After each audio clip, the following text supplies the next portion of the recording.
back to my channel podcast Online Seller Daily Life. Masih bersama dengan gue Michael Kristiawan. Di podcast episode ini gue bakal ceritain tentang sinopsis film. Judulnya Memoirs of a Murderer. Jadi gue itu kan kemarin tuh podcastnya gue bahas cerita tentang lupa. Nah, di film ini ceritanya juga tentang orang yang pelupa. Itu bener-bener mengena banget buat gue. Tapi kayaknya gue juga lupa gue mau ceritain apa. Ya gue ngomongin tentang beberapa hal yang menurut gue penting buat orang yang pelupa. Dan sedihnya akan terjadi seperti apa di film itu ya. Itu kan film diangkat katanya dari sebuah novel ya. Ya tapi bisa jadi ntar terjadi di kehidupan kita ya gak? Nah biar gak berpanjang-panjang lagi, jangan kemana-mana, tetap stay tune di podcast episode ini.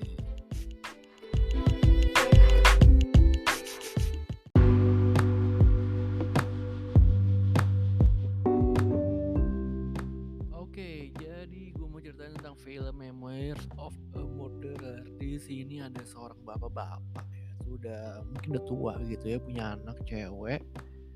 Nah, si bapak ini dia kecelakaan, terus udah gitu dia jadi lupa gitu akan masa lalu dia. Nah, yang bikin gue sedih adalah yang mengena banget ya filmnya. Dia tuh kemana-mana selalu bawa handphone atau alat perekam gitu. Jadi karena dia tahu dia lupa, jadi dia kasih tahu nih hari ini dia lagi pergi kemana gitu. Dia rekam tuh. Menurut dia makanan ini enak gitu. Di depan dia lagi ada anaknya lagi makan bareng. Bahkan anaknya juga disuruh ngomong ya biar dia ingat gitu.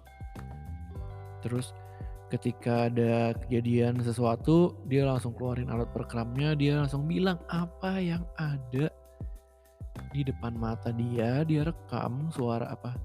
Dia kayak membuat logbook gitu ya. Jadi dia keluarin alat perekamnya. Dia langsung bilang nih, gue habis kecelakaan nih. Di kecelakaan itu orang mobilnya membawa ini gitu. Nomor plat mobilnya ini, warna mobilnya ini, waktunya jam sekian kayak gitu. Jadi dia karena dia lupa, jadi dia tuh bikin rekaman. Nah, terus bahkan ya ketika dia ketemu sama orang aja, dia tuh suka lupa nih, kita ketemu terakhir kapan ya? Nah, kayak gitu juga lupa. Nah, kalau orang normal kayak gua nih misalnya ketemu sama si A gitu. Kita ketemu terakhir kapan ya? Sama sih nanyanya lupa juga, tapi kan bisa diinget-ingat. Bahkan di film itu bener-bener jarak seminggu aja dia bisa udah nggak tahu nih apa yang dia lakukan. Sehari aja besoknya juga nggak tahu nih apa yang dia lakukan. Sampai kisah sedihnya adalah dia udah nggak bisa nginget lagi tuh anaknya. Dia udah nggak bisa nginget lagi momen-momen dia, udah nggak bisa inget lagi. Bener-bener short term memory doang, udah bener-bener short term memory. Dia hidup di titik itu. Jadi dia benar-benar bikin rekaman buat siapapun benar-benar bikin rekaman juga buat dia. Jadi dia cuma dengerin itu, bahkan dia juga udah nggak tahu cara nge-play rekamannya, caranya kan dia lupa caranya. Dia nggak tahu, dia cuma tahu jalan doang gitu. Nah, kalau kata medis nih, gue kan juga bukan dokter. Jadi bisa aja nanti otaknya tuh lupa cara dia hidup. Contohnya nih, dia bisa lupa cara dia kalau misalnya mau ke WC itu harus ditahan dulu baru lu jalan ke WC, habis itu lu kencing atau lu buang air besar gitu. Nah, orang-orang dengan Alzheimer dia tuh lupa cara untuk nahan kencing atau nahan buang air besar. Jadi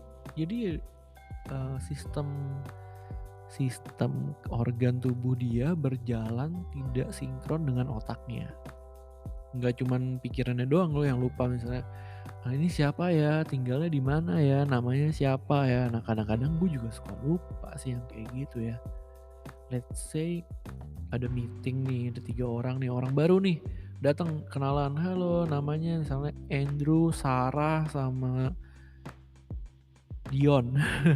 Namanya Andrew, Sarah, sama Dion, gue kenalan, ngobrol-ngobrol bentar doang nih 5 menit, gue udah lupa tuh Andrew, Sarah, sama Dion. Beneran gue suka kayak gitu. Makanya gue kemana mana suka bawa catatan, jadi ketika ada meeting di depan gue ada orang yang namanya siapa gue tulis, biar gue gak lupa, ya nggak? Ya menurut gue sih itu oke ya, daripada gue lupa terus salah nyebut nama kan nggak lucu ya.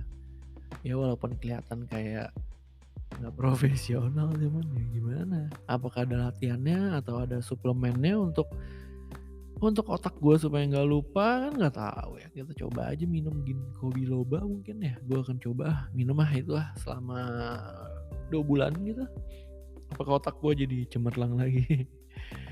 Nah sedihnya adalah itu tadi ya, dia sampai lupa, nanti anaknya juga lupa, terus dari itu sampai hidupnya juga dia udah nggak tahu lagi, udah lupa, bener-bener lost banget. Itu yang ada di film itu ya. Gue juga langsung ngebayangin nih kalau suatu saat gue lupa akan apa yang gue lakukan gitu, bisa jadi kan, bisa jadi loh misalnya kecelakaan atau pikun, karena ada juga di keluarga besar gua mungkin, tapi nenek sepupu gue yang agak pikun, dia lupa. Bahkan nenek gua nih yang di rumah yang udah 95 tahun atau 93 gitu ya, dia tuh suka pikun. Pikunnya tuh gini, misalnya dia udah makan malam gitu, masih lupa dia udah makan malam apa belum. Suka gitu, tadi udah makan belum ya, gitu makanya. Jadi atau dia udah makan makan crackers ini, dia taruh di sini terus dia lupa dia taruh di mana. Nah hal-hal kayak gitu yang gua takutin sih, atau anxiety apa ya, overthinking aja, cuma takut karena hal-hal yang belum pasti. Jadi gua melatihnya dengan cara membuat podcast, siapa tahu ya nggak, gua agak agak terlatih otaknya dengan membuat podcast seperti ini. Ya itu aja yang mau ceritain tentang film Memoirs of a Murderer, atau ya film-film tentang Alzheimer. Thank you banget buat yang masih setia dengerin podcast Online Seller Daily Life. Sampai jumpa di podcast episode berikutnya ya. Bye bye. Have a nice day. Bye.